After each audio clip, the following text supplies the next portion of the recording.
जय शिव शंभु। नमस्कार, आमी नारायण दास डिग्लुपुर मधुपुर থেকে।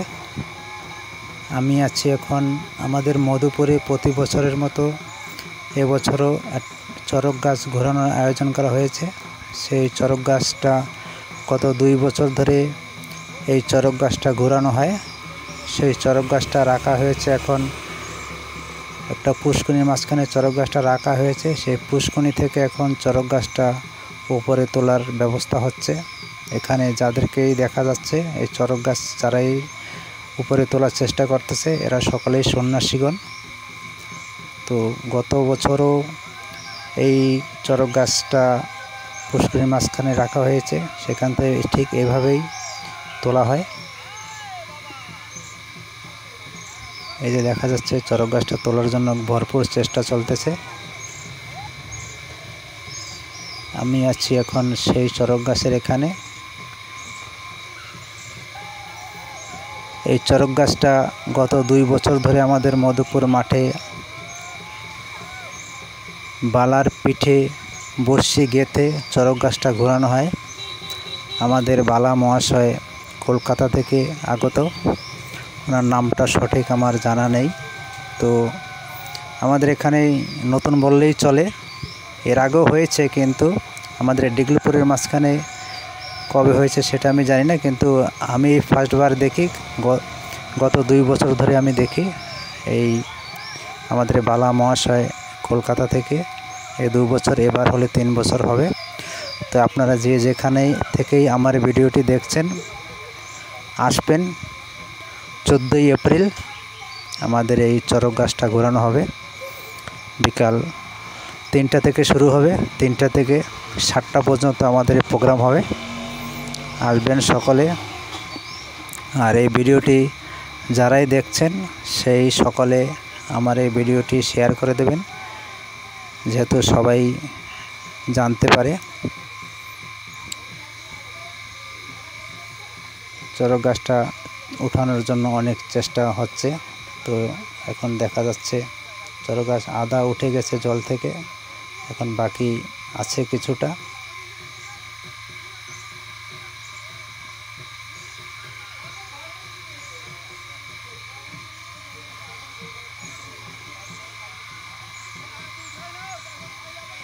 গত 1 বছর ধরে এই চরক গাছটা জলের ভিতরে ডুবানো ছিল। আমাদের যে বালা মহাশয় যেনার পিঠে বর্ষি গাঁথা হয়, তিনি এই যে আমাদের যে ডিগ্লুপুরের যে সেকেন্ড বালা, তেনাকে জলের ভিতরে নিয়ে যাচ্ছে। আমাদের যে যেনার পিঠে বর্ষি গাঁথা হবে তিনি ওই যে পিঠে করে নিয়ে গেল ঘাড়ে বাঁধিয়ে আমাদের সেকেন্ড বালাকে। এই যে ইনি আসছে আমাদের ডিগ্লুপুরের বালা, এই যে বয়স্ক লোকটা। আর যিনি এনাকে ঘাড়ে তুলে নিয়ে গেল উনি হচ্ছে, ওনার পিঠেই বর্ষি গাঁথা হবে।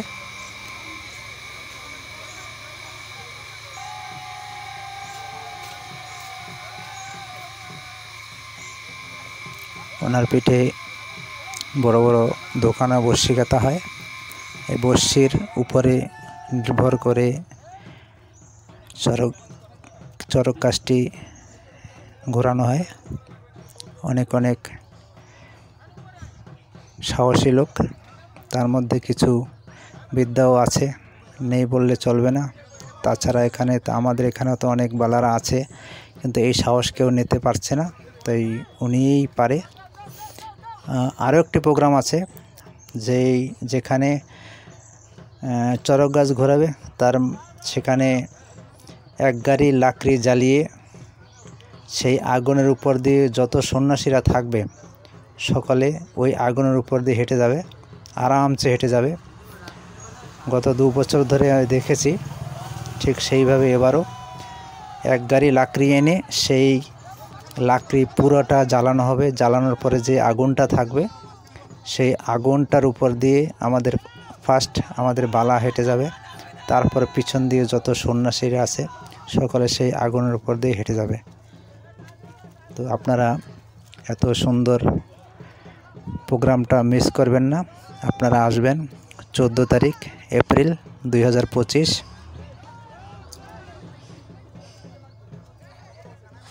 ভরপুর চেষ্টা চলতেছে।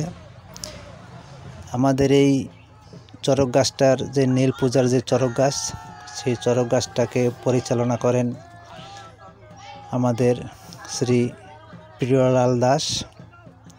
প্রিয়লাল দাস এখন এখানে নেই, তো উনি হচ্ছেন দেলিকর্তা বললেই চলে। তো ওনার বাড়িতেই সব কিছু হয়, যত সন্ন্যাসীদের যত কাজ, যত নিয়মের কাজ ওনার বাড়িতেই হয়। মধুপুর ওয়ার্ড নম্বর 7 প্রিয়লাল দাসের বাড়িতে। আর এই মধুপুরেই ওয়ার্ড নম্বর 7-এই এই গাছটা ঘোরানো হয়। এই যে গাছটা এনে এখানে রাখা হবে।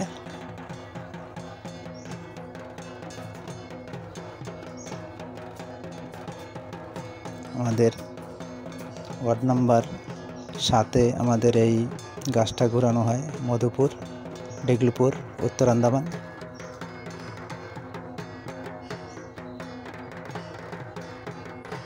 আজকে গাছটা তোলা হয়।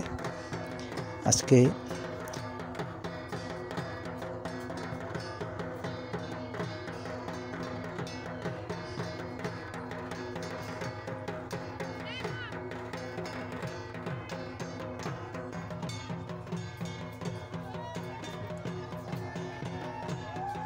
গাছ উপরে উঠে গেছে, জমির মাঝখানে এখন আধা আধি চলে আসছে, এখন বাকিটা এনে রেখে দেবে। এই যে মাঠটা, এই মাঠেই আমাদের এখানে গাছ ঘোরানো হবে।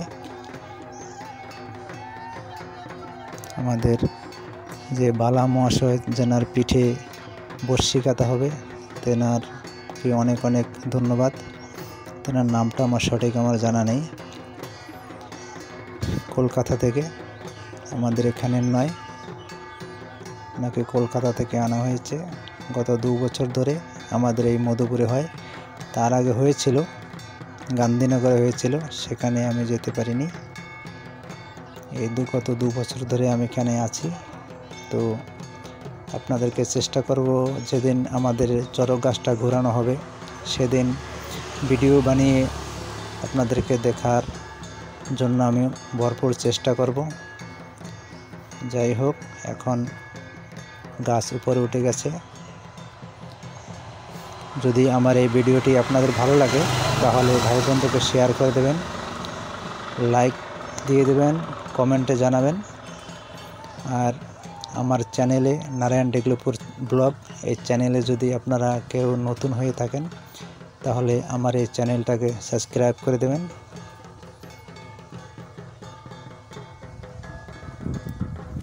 যেন এই ডিগলুপুর আন্দামান নিকোবর থেকে নতুন কোনো ভিডিও বানিয়ে আপনাদেরকে দেখাতে পারি।